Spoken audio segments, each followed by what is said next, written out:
नमो बुधाय साथियों, मैं संजू सिंह लोक गायिका। बुद्ध पूर्णिमा के शुभ अवसर पर मैं आप सबको बुद्ध जी जन्मोत्सव सोहर सुना रही हूँ। आप लोग सुने। कहवा में ललना जन्म लेत का दूर भइलेत का दूर भइले नु हो। ललना कवन तू कार्य कैला सीधत का नमर खाइले हो। ललना कवन तू कार्य कैला सीधत का नमर खाइले हो।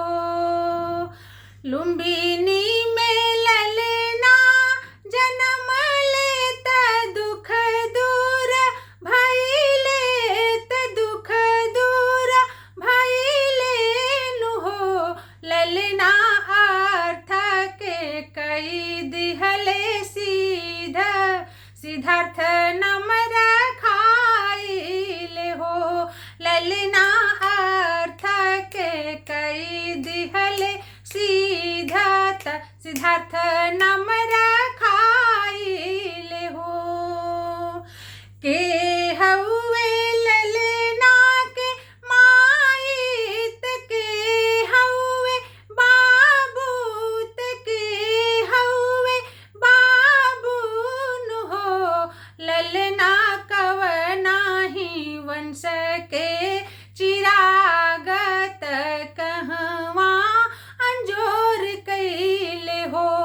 ललना कवना ही वंश के चिरागत कहवा अंजोर कैले हो। बबुआ के माई महामाया त पिताजी सुयोधन हउए बाबूजी सुयोधन हउए हो।